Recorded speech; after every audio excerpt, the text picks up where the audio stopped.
You might feel like lily of my love, you should like that too. Say the least, the echoes you post their fires spoke at you. Deep you said and I don't know, makes get fun. 새해 서울에서는 어떤 것들이 새롭게 바뀌어 갈까요? 서울시 의회 주요 상임위원장을 모시고 2018 달라지는 서울 살펴보는 시간입니다. 두 번째 시간이죠. 서울시 교통 분야와 관련돼 있는 새해 주목할 만한 정책에 대해서 이야기 나눠보는 시간 가져보겠습니다. 먼저 천만 서울 시민을 위한 교통 정책에 대해서 말씀해 주실 서울시의회 교통위원회 서영진 위원장님 모셨습니다. 안녕하세요. 안녕하세요. 예. 서울 시민의 보다 나은 교통 문화를 위해서 연구 중인 시민교통안전협회 김기복 대표님 모셨습니다. 안녕하세요. 안녕하세요. 예. 자, 이제 도시의 교통정책들 종전과는 달리 승용차 위주의 정책에서 벗어나고 있는 것 같은데요. 특히 서울의 교통정책은 사람 중심의 정책으로 돌아서고 있어서 화제가 되고 있습니다. 올 한 해 시민이 뽑은 10대 뉴스 1위가 바로 따릉이였을 정도로 따릉이의 인기 대단한데요. 어느 정도인가요? 예, 실제로 서울 시내를 다니다 보면 예. 따릉이를 이용해서 출퇴근하시는 분들도 많이 볼 수가 있고요. 예. 특히 주말이나 한강공원 같은 데를 가보면 예. 이제 따릉이를 이용하는 시민들이 상당히 늘어나서 따릉이가 좀 안정적으로 정착되고 있다고 보여지고 있습니다. 예. 따릉이는 2015년도에 2,000대로 시작을 했는데요. 예. 서울시는 올해까지 예. 2만 대를 확충할 계획을 가지고 있습니다. 예. 그래서 내년에는 보다 더 많은 시민들이 따릉이를 안전하고 또 편리하게 이용할 수 있을 것 같습니다. 예. 2,000대로 시작했던 따릉이가 2만 대가 됐다. 10배로 늘어나는 건데요. 그만큼 효과가 있었던 거죠? 글쎄요. 보급 대수의 확대적인 측면에서 보면 대단한 발전을 했다. 이렇게 예. 평가를 할 수가 있겠죠. 예. 그런데 이제 여기서 좀 우리가 좀 다시 좀 살펴봐야 될 부분이 예. 이 따릉이가 과연 이 교통수단으로서 얼마나 역할을 했느냐 하는 부분을 우리가 좀 따져봐야 되거든요. 예. 사실 우리나라의 이 자전거는 교통수단보다는 레저용으로 이제 많이 사용을 하고 있기 때문에 그렇죠. 지금 사실 어떤 효과적인 측면을 지금 평가하기는 아직 좀 이르다. 예. 이렇게 말씀드릴 수가 있겠어요. 왜 그러냐면 여기 여러 가지 이제 함수 관계가 있기 때문에 예. 이용자들에 대한 이용 패턴도 그런 문제가 있고 예. 또 이제 인프라적인 측면에서도 이제 문제가 좀 있기 때문에 예. 실질적으로 교통수단으로서에 대한 효과를 나타내기는 아직 좀 평가하기가 이르다. 이런 말씀을 드릴 수가 있겠네요. 사실 이제 따릉이가 정말 효과를 내려면 어떻게 보면 대중교통들이 가지 못하는 아주 구석구석으로 따릉이들이 침투를 해줘야 될 텐데 그렇죠. 사실 그렇게는 못하고 있는 거죠. 네, 그러니까 이제 이 교통수단으로서 이용을 하기 위해서는 예를 들어서 버스나 택시가 이제 어떤 들어가지 못하는 장거리 교통수단이라고 한다면 이 따릉이는 단거리 교통수단으로서 그렇죠. 대중교통을 연계하는 교통수단으로서 정착을 해야 그때 가야 이제 교통수단으로서에 대한 제 역할을 한다. 이렇게 볼 수가 있는 거죠. 근데 지금은 이제 그런 정도는 아니고 이제 시작하는 단계에서 사실 이렇게 어떤 보급 대수 확대라든가 이용자 확대를 이렇게 보면 대단히 큰 폭으로 이제 늘어나고 있기 때문에 그런 측면에서 앞으로 이제 이 따릉이가 어떤 교통수단으로서 정착될 수 있는 그런 희망을 가지고 이제 좀 지켜봐야 되지 않을까 싶습니다. 어떻게 따릉이가 2018년 확대가 되는데 사실은 저는 조금 답답하게 느껴졌던 게 제가 이제 사실 이전에 양재동에 살 때 양재동에 살 때는 그 앞에서 따릉이를 타러 나갈 때까지 굉장히 많이 걸어 나갔어야 됐거든요. 그러니까 이제 말씀하신 대로 정말 골목 구석구석에 따릉이가 있어 준다면 그러면은 거기서부터 지하철까지 상당히 유용하게 활용할 수 있을 것 같은데 차라리 걷고 말지 뭐 이렇게 왜냐면 그 따릉이 있는 데까지 가느니 거기서 조금만 걸으면 되거든요. 그런 생각들이 들더라고요. 지금 말씀하신 것처럼 실제로 따릉이를 더 활성화시키기 위해서는 지금까지 이제 양적 확대에 치중을 했습니다. 그래서 올해까지 2만 대를 확충하려고 했던 거고요. 이제 내년부터는 이제 양적 확대보다는 보다 시민들이 편리하게 이용할 수 있는 방법을 모색하는데 이제 주안점을 둬야 된다고 봅니다. 그래서 지금 현재 따릉이 대여소가 1,290개소 정도가 준비가 돼 있습니다. 그래서 이제 내년에는 한 250개소 정도를 더 추가로 확충을 해서 한 500m 간격으로 자전거 대여소가 설치될 수 있도록 그렇게 준비를 하고 있습니다. 그래서 앞으로는 지금 말씀하신 것처럼 요소요소에 따릉이 대여소가 설치가 돼서 시민들이 편리하게 따릉이를 이용해서 대중교통하고 연계할 수 있는 그런 시스템을 갖추도록 노력을 하고 있고요. 또 한 가지 보다 안전하게 하기 위해서 또 효율적으로 이용할 수 있는 방안을 강구하기 위해서 빅데이터 분석이라든지 이런 부분들을 더 확충을 해서 이제 시민들이 편리하게 이용할 수 있도록 그렇게 할 계획을 가지고 있습니다. 사실 이 따릉이를 정말 교통수단으로 쓰기 위해서는 이렇게 구석구석에 따릉이를 이용할 수 있는 곳들이 있는 것도 중요하지만 따릉이를 타고 다닐 때 안전해야 되잖아요. 예, 맞습니다. 그런데 지금 자전거 도로가 충분히 확보되어 있지 않은 상태에서 이걸 뭐 안전하게 지하철역까지 타고 갈 수 있는가? 이 부분도 굉장히 문제고요. 그리고 최근에는 음주하시고 따릉이를 이용하시는 분들도 많단 말이에요. 이분들에 대한 대책도 마련이 돼야 된다 그러는데 아직까지 서울시에서 뚜렷한 대책들이 잘 안 나오고 있거든요. 이런 부분은 어떻게 생각하십니까? 실제로 저희 의회에서 행정사무감사 때도 그렇고 가장 많이 지적하는 부분이 이런 그 안전성의 문제입니다. 그래서 지금 현재 서울시가 총 연장 한 780km 정도 자전거 도로를 갖추고 있는데요. 이 자전거 도로의 경우를 보면 지금 말씀하신 것처럼 대부분이 보행자와 겸용해서 쓸 수 있도록 하는 보행자 겸용 도로로 돼 있고 또 아니면 차도로 단절돼 있고 이런 구간들이 많습니다. 그래서 실제 올해도 서울시에서는 이 행주산성 근처에 자전거 도로를 포함해서 한 8개 노선에 11.2km 정도를 신설 또는 이 단절 구간을 연결하는 작업을 했고요.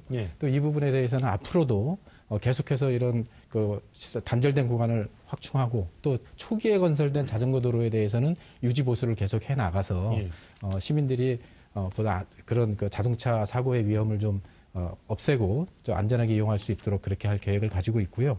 특히 이제 그런 문제점은 서울시에서도 충분히 인지를 하고 있습니다. 그래서 앞으로 이런 자전거 도로 확충뿐만이 아니라 그리고 이 자동차와에게 접합하는 부분에 있어서는 훨씬 더 이런 조치들을 강화해 나갈 계획을 가지고 있습니다. 예. 어떻게 내년에 좀 효과를 기대할 수 있을까요? 아니요. 죄송합니다만. 지금 위원장님 말씀을 들어보면 뭐 참 희망적이에요. 근데 현실은 그렇지 않습니다. 단적인 예로 가장 자전거 도로가 교통수단으로 이용하기가 잘 돼 있는 곳이 어디냐면 여의도예요. 근데 여의도를 한번 살펴보십시오. 자전거 전용 도로를 만들어 놨지만 자전거 전용 도로에는 이 불법 주정차가 돼 있고 또 여기에 또 이 상품이 전시가 돼 있어요. 그래서 실제로 자전거 타고 갈 수가 없는 이런 그 상태고 그래서 이제 인프라를 확충하는 것도 대단히 중요하겠습니다만은 이 관리가 더 중요하다는 거죠. 근데 이게 자전거 도로 만들어 놓기만 하고 관리하는 데가 없어요. 그리고 이제 또 한 가지는 이렇게 그 불법 주차라든가 이런 걸로 인해서 자전거를 안전하게 이용하기가 어려운 이런 상황에 이것을 해결해 줘야 자전거를 탈 수 있다는 점이고 또 한 가지는 지금 이제 이 자전거 같은 경우에 뭐 보험도 지금 제대로 안 돼 있고요. 사실 어떻게 보면 지자체가 뭐 이제 예를 들어서 영등포구 안에서 사고가 나면 뭐 보상을 해준다는 이런 일부 보험이 있긴 합니다만은 실제로 자전거 사고가 났을 때에 보상할 수 있는 보험이 좀 안 돼 있는 그런 상태고요. 이런 점들도 이제 보완이 돼야 될 겁니다. 그리고 자전거 도로를 지금 이렇게 하는 거는 현재 우리 정서상 불가피한 상황에 어쩔 수 없다라고 보여지기는 하는데 정말로 자전거를 이제 교통수단으로 정착시키기 위해서는 우리가 이제 네덜란드 사례에서 보다시피 시민들의 동의가 있어야 돼요. 그래서 이제 자전거 도로로, 자동차 도로를 자전거 도로로 내어줄 수 있는 이런 양보할 수 있는 이런 자세가 돼야 되거든요. 이것을 그냥 시정부가 그냥 하겠다고 해서 되는 게 아니고 시민들이 여기에 동의를 해야 돼요. 이런 작업들이 이제 이루어져야 될 것이라고 보고 그래야 자전거가 교통수단으로 정착할 수 있을 것으로 이렇게 기대를 할 수가 있습니다. 그래서 사실은 위원장님 말씀 뭐 굉장히 희망적이고 그렇게 됐으면 좋겠어요. 사실 어떻게 보면 이제 우리가 이 교통수단에서 가장 우선시해야 될 것이 이제 자전거 교통이거든요. 그런데 이 자전거 교통이 필요하고 우선해야 되는 거는 다 공감을 하지만 실제 막상 들어가서 이걸 하려고 보면 여기에 동의하는 사람도 없고 동의하기도 어렵고 이런 점들이 많이 있습니다.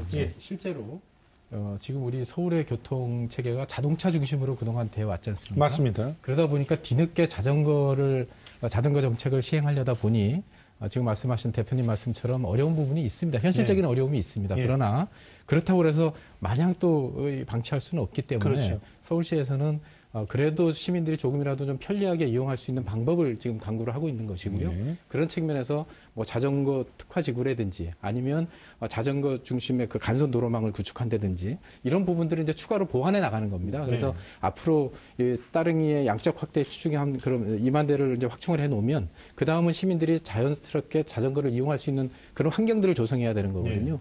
또 그러면서 정책적인 측면 말고도 아까 대표님 말씀하신 것처럼 서울 시민들의 그런 자발적인 참여 그리고 또 주변에 그 도로 주변에서 장사를 하시는 분들이나 이런 분들이 좀 협조를 좀 해주셔야 될 부분들이 있습니다. 그래서 시민 의식과 서울시의 자전거 정책이 함께 병행해서 진행될 때 이 따릉이가 훨씬 더 보급이 잘 되고 또 정착이 될 거라고 생각을 합니다. 뭐 따릉이도 이렇게 환승체계 안에서 이렇게 소화해 보는 것도 어떨까? 그러면은 아마 훨씬 더 교통수단으로 이용하시려고 하는 분들이 많아지지 않을까 하는 생각도 해봅니다.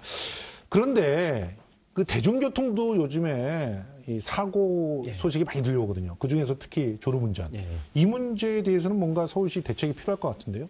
지금 작년에 특히 졸음운전으로 인한 그 대형 사고들이 좀 있었습니다. 특히 이제 전세버스라든지 영업용 차량들이 졸음운전으로 인한 사고들이 많이 있었는데 졸음운전의 경우에는 한번 사고가 나면 끔찍한 인명사고로 연결이 되기 때문에 대형 사고로 되기 때문에 이 졸음운전에 대해서는 각별히 우리가 대책을 만들어야 된다고 생각을 합니다. 그래서 다행히 지난 9월 달에 교통안전법 시행령이 개정이 되면서 첨단 안전장치 부착을 의무화시켰습니다. 그래서 서울시에서도 이러한 부분들을 지원하기 위해서 이 대형 차량에 대한 첨단 안전장치를 부착하기 위해서 내년도 예산에 16억 원을 편성을 했습니다. 이걸 부착하면 어떤 일이 벌어지는 건가요? 일단 차량 충돌 방지 장치하고 그다음에 차로 이탈 경고장치 두 가지가 설치가 되게 됩니다. 그래서 만약 운전자의 의지와 관계없이 뭐 충돌이 발생하려고 했을 때 경보음을 울려주고 또 차로를 운전자의 의지와 관계없이 차로를 이탈했을 때는 역시 또 경보 장치를 발동을 해서 운전자가 졸음운전을 하더라도 미연에 이제 그런 부분들을 좀 알려줄 수 있는 장치입니다. 그래서 다소나마 충돌이라든지 차로 이탈을 통한 그런 졸음운전 사고를 예방할 수 있는 그런 선제적인 조치가 될 수 있을 것 같습니다. 아니 이런 장치를 운영하는 업체들이 좀 있나요?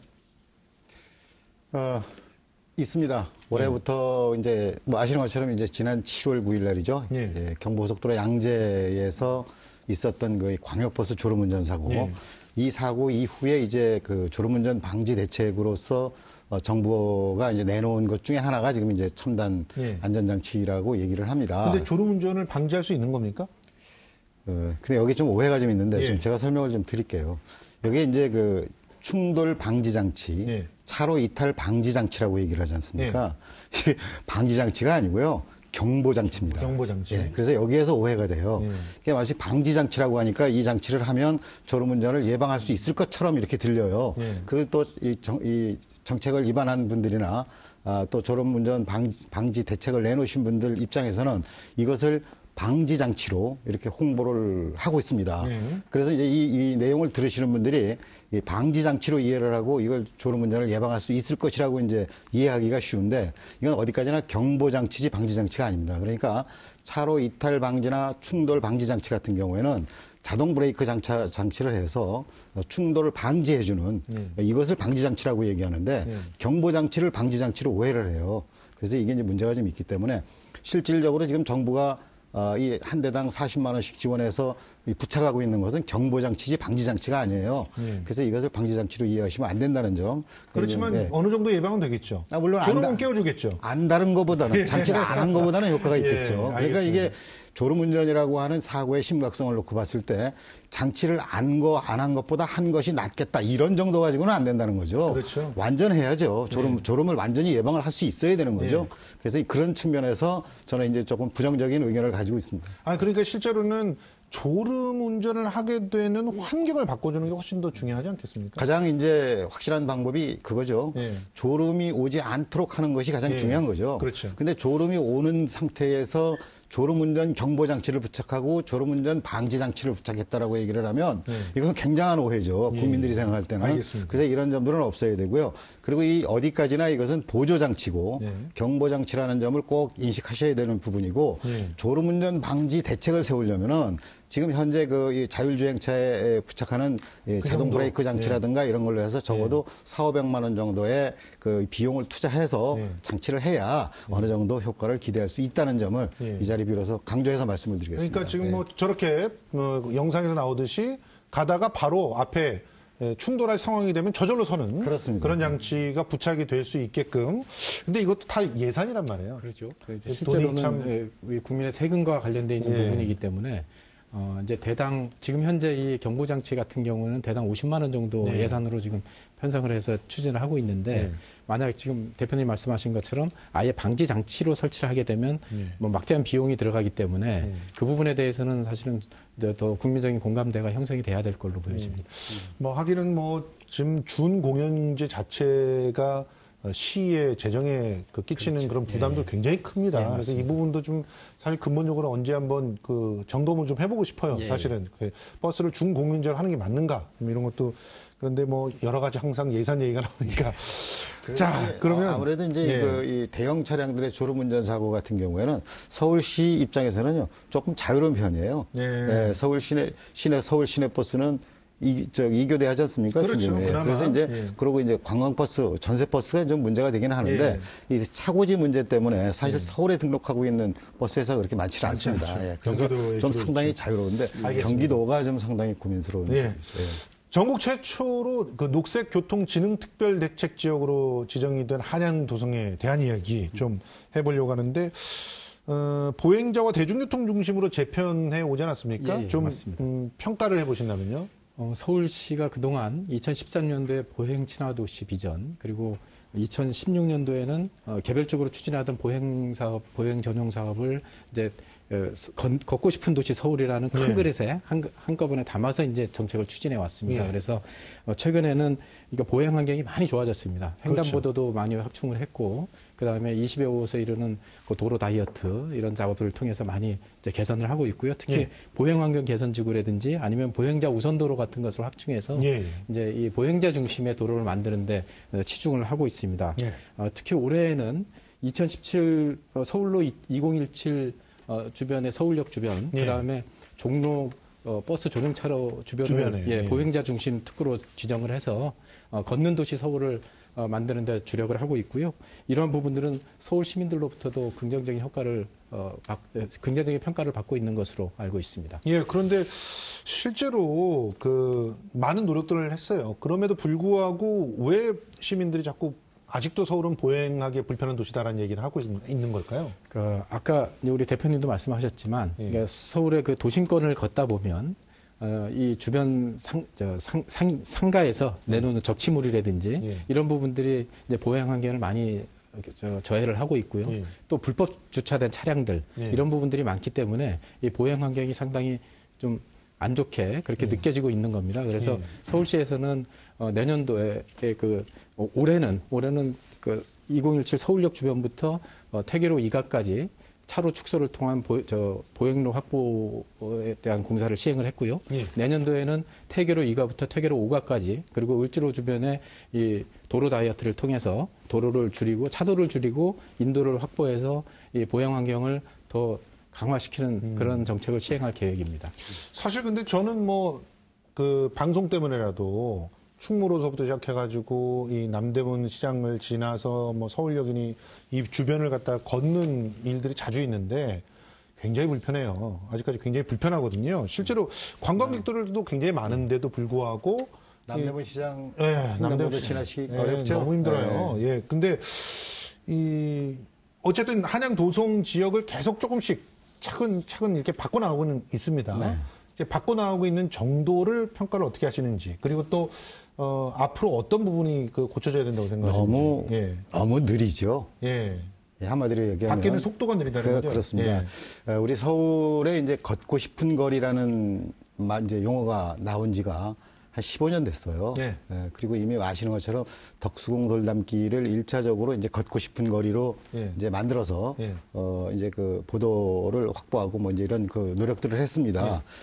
그 이후에 지금 여러 군데에 이제 걷고 싶은 거리를 조성을 했어요. 예. 그런데 이게 문제가 뭐냐면 이 시민들이 걷고 싶은 거리에다가 조성하는 것이 아니고 예. 걷고 싶은 거리를 조성할 수 있는 곳에다가 조성을 했어요. 예. 그런 면이 좀 있죠. 그러니까 시민들이 느끼기에는 별로 그 효과를 느끼기가 어려운 거죠. 사실 덕수궁 예. 돌담길 걸어가는 것은 뭐 음식점이나 공연 보러 갈 때나 걸어가지 실제로 평상시에 이렇게 거기를 갖다 걸어가면서 뭐 어떻게 이동하려고 하는 그런 목적으로 걷지는 않거든요. 그렇습니다. 그런 부분을 지적하시는 거죠. 그렇습니다. 지금? 그래서 이제 이 뭐 보행 환경을 개선하고 걷고 싶은 서울을 만드는 것은 기본이에요. 이게 왜 선진국들의 비교를 해봤을 때 다 자동차 중심에서 보행자 중심으로 이미 다 바뀌지 않았습니까? 그런 측면에서 너무 늦다는 거죠, 지금. 그리고 이것은 이제 뭐냐면 시민들에 대한 의식적인 문제도 있지만은 정책의 문제가 있다는 거죠. 정책을 일관성 있게 이렇게 그 비전을 가지고 집행을 해야 되는데 뭐 이거 좀 하다가 좀 그 불편하다. 상가에서 예를 들어서 뭐 일방통행하면 우리 장사 안 돼 이러고 뭐 이렇게 하면 그냥 유야무야 뭐 이렇게 돼버리고 그게 지금 이렇게 된 거예요. 그러니까 이렇게 해가지고서는 더군다나 자동차를 많이 팔아야 되지 않겠습니까? 이렇게 해가지고서는 이 진짜 보행 환경 걷고 싶은 서울을 만들기 어렵고요. 지금이라도 지금 이 시작을 했으니까 특단의 조치가 있어야 됩니다. 특단의 조치가. 그 특단의 조치 중에 하나가 도로를 축소해 버린다는 그렇죠. 조치잖아요. 그래서 태계로 2가부터 5가까지 내년에 더 이제 도로를 줄이면서 그러니까 6차선을 4차선으로 줄이면서 인도를 확보하는 겁니다. 그런데 문제는 지금 대표님 말씀하신 것처럼 서울시에서 아무리 정책적으로 강제하려고 해도 주변 상인들이나 또 그 도심을 통행하는 차량 운전자들의 동의가 또 사실 필요합니다. 정책적인 입장에서 보면 일방적으로 걷고 싶은 도시를 강제적으로 시행하는 것도 좋지만 또 그런 부분들을 시민들의 합의를 통해서 만들어가는 과정도 필요한 거거든요. 그러다 보니까 사실 이제 그런 시기 조절이 좀 필요한 것이고요. 그럼에도 불구하고 서울시에서는 최대한 걷는 도시 서울을 만들기 위한 노력을 병행을 하고 있는 겁니다. 그래서 지금 이제 남대문 시장 주변 또 이 퇴계로 주변 이런 식으로 점차 이렇게 확대를 해나가고 있는 것이고요. 일단은 차로를 줄이고 또 어떤 차로를 줄이고 보행로를 더 넓히는 그리고 겁니다. 또 이제 차들에게도 다른 대체 통로들을 만들어줘야 되지 않겠습니까? 우선은 이제 그러기가 쉽지 않은 구조죠. 왜냐하면 이 서울시의 이 도로라는 것이 한쪽 도로를 줄인다고 해서 다른 도로를 또 확보할 수 있는 그런 상황은 아니기 때문에 최대한 차량을 가지고 나오지 않도록 하는 그런 정책이 병행돼야 될 거라고 봅니다. 그러면 이제 외곽 지역에 주차장이라도 좀 만들어서 차를 거기까지 끌고 와서 차를 세우고 대중교통으로 갈아탈 수 있게 만들어줘야 되는데 그런 주차장 확보는 굉장히 난감한 상황이거든요. 그래서 사실은 이제 서울시에서 카쉐어링 사업이라든지 이런 사업들을 적극적으로 지금 유도를 하고 있는 거고요. 왜냐하면 자가용 차량을 갖고 오지 않더라도 외곽에 있는 주차장에서 비치된 그런 카쉐어링 차량을 이용해서 시내로 들어와서 시내에 있는 주차장에 반납하는 제도. 그래서 카쉐어링 같은 경우 사업도 지금 상당히 이용 빈도가 높아지고 있습니다. 그래서 이런 부분들에 대해서 결국은 시민들의 이해가 좀 높아지고 또 이런 정책에 대한 시민들의 공감대가 좀 형성이 될 때 지금 말씀하신 것처럼 서울시에서 그런 보행자 중심의 이런 강제적인 조치들이 시행이 되는 것에 대해서도 동의가 이루어질 거라고 봅니다. 교통량은 일단 줄여야 됩니다. 도심 쪽으로 오는 교통량은 줄여야 되지만 근데 도심을 정말 원활하게 어떠한 교통수단을 이용하든 원활하게 접근할 수 있어야 교통량이 전부 외곽도로를 이용하면서 교통량이 줄어들 거 아니에요. 근데 지금 현재 저는 뭐 광화문에 있는 방송국들을 계속 다니다 보면 사실 아직까지도 자가용이 제일 편해요. 가장 접근이 편해요. 그러니까 이런 환경 속에서는 그런 정책들이 성공하기가 어렵잖아요. 근데 이제 우리가 기본적으로 우리 시민들에 대한 의식의 이 기준을 생각을 좀 이렇게 좀 전환할 수 있는 이런 홍보 캠페인이 좀 잘 못 돼 왔어요. 홍보가 문제였다. 그렇습니다. 그러니까 첫째는 정책이 의지를 가지고 일관성 있게 집행하지 못한 부분이 있고 두 번째는 시민들의 의식을 바꿀 수 있는 이 비전을 제시를 잘 못 해왔다는 거, 제대로 못 해왔다는 거죠. 왜 그러냐면 어차피 제한된 공간, 한정된 공간을 여러 시민들이 이용하기 위해서는 누군가가 양보를 해야 돼요. 어딘가 모르게. 자동차가 양보하든 보행자가 양보하든. 예. 그러면 보행자가 양보할래? 자동차가 양보할래? 누가 양보할래? 예. 자동차가 양보해야 되는 거 아니겠습니까? 예. 원래의 길은 보행자 거예요. 자동차 거가 아니고. 근데 자동차가 침입한 거예요, 이거는. 그러니까 자동차가 당연히 양보해야 되는 거 아니겠습니까? 그런데 이게 자동차가 너무 편해.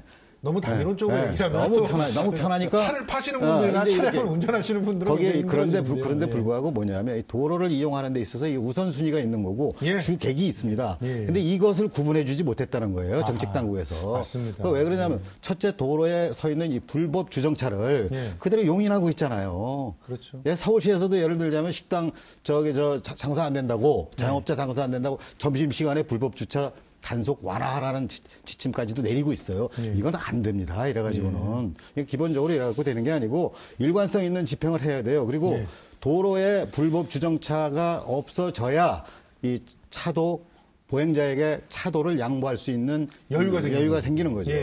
이런 것이 선결되지 않는 한 아무리 지금 이론적으로 우리가 얘기해봐야 우리는 이미 교통정책에 있어서 정책이나 이론은요. 선진국 못지않게 다 정립돼 있습니다. 집행을 어떻게 하느냐가 관건이거든요. 우리 시간이 없어가지고요. 마지막으로 지금 도심 지역에 차로를 갖다 이렇게 줄이고 뭐 사실은 도심에 진입을 차는 어렵게 하고 이렇게 하면 그 소상공인들의 피해가 있는 게 사실인가요? 사실은 근데 저는 대학로 같은 데서 그 극장을 운영하다 보니까 오히려 걷는 환경을 자꾸 만들어 놓으니까 주변에 상권이 더 살아나더라고요. 그러니까 실제 이 주변 그 상인들의 입장에서 보면 소상공인들의 입장에서 보면 차량 통행을 계속 제한하고 보행로를 확보하고 하면 지역 경제에 악영향을 미친다 이런 이유로 반대를 하고 계십니다. 근데 실제 이제 서울시의 입장에서 보면 지금 말씀하신 것처럼 이 보행로를 점점 확보하고 걷는 도시를 만들어가고 이러는 과정 속에서 오히려 주변 상권이 더 살아나는 그런 효과가 있다고 보고 있습니다. 그래서 서울시에서는 오히려 긍정적인 효과가 훨씬 더 크다고 보고 있고 그래서 앞으로 점차 그런 제도를 더 확대해 나가려고 하는 계획을 가지고 있는 겁니다. 그래서 위원장님 마지막으로 짧게 마무리를 해야 될 시간이라서요. 내년도 정책에 대한 어떤 기대 효과 좀 짧게 정리해 주시고 우리 대표님께서도 짤막하게 앞으로 바라는 것들 좀 정리해 주셨으면 좋겠습니다. 뭐 지금까지 우리 서울시가 이 자동차 중심의 서울시 교통정책에서 이제는 사람 중심의 교통정책으로 전환해 왔습니다. 특히 박원순 시장이 취임한 이후로는 전임 시장들과는 달리 사람 중심의 보행자 중심의 교통정책을 실행하기 위해서 노력을 해왔는데요. 앞으로도 이런 부분들은 훨씬 더 강하게 추진될 수 있을 거라고 보여지고 그렇게 되면서 서울이 이제 지속 가능한 도시 그리고 보행자 중심으로 보다 더 환경 친화적인 그런 도시가 될 수 있을 거라고 생각을 합니다. 그런 측면에서 보면 이제 앞으로 이 선진국의 도시들에 뒤지지 않는 그런 보행 중심의 서울이 될 수 있도록 또 서울 시민 중심의 사람 중심의 서울시가 될 수 있도록 하는 교통정책이 중단 없이 추진이 돼야 된다고 생각을 합니다. 네, 저는 지금 위원장님 말씀하신 서울시 정책이 그대로 잘 집행되는지 앞으로 꼼꼼히 좀 모니터링을 할 생각이고요. 지켜보겠다는 말씀입니다. 그리고 특히 우리 문화를 좀 바꾸는데 서울시가 좀 앞장을 서줬으면 좋겠다는 주문을 하고 싶어요. 우리가 흔히들 사회에서 이런 얘기들 합니다. 3보 이상 승차라는 얘기. 군대 용어가 대단히 유행을 하던 시대가 있었어요. 그렇죠. 그런데 잘 아시는 것처럼 유럽 사람들 보십시오. 4, 5km 정도는 기본적으로 걸어서 이동을 합니다. 근데 우리는 2km가 택시 기본 요금인데 택시 기본 요금 거리 걸어 다니는 사람 그렇게 많지 않아요. 그래서 주차장도 걷지 않는 장소에 차를 세우려고 하고 또 이 목적지도 어디까지나 차를 가지고 들어갈 수 아주 접근이 가까운 데까지 접근하려고 하는 이런 그 의식을 가지고 있기 때문에 사실상 교통이 이제 이렇게 원활하지 못한 이런 근본적인 문제가 되고 있다는 점에서 이런 점들을 좀 홍보해서 의식을 전환할 수 있는 홍보 캠페인을 좀 적극적으로 펼쳤으면 좋겠어요. 알겠습니다. 지금까지 서울시의회 서영진 교통위원장 그리고 서울시민교통안전협회 김기복 대표 모시고 2018년 달라지는 서울시 교통정책에 대해서 얘기 나눠봤습니다. 두 분 고맙습니다. 고맙습니다. 예.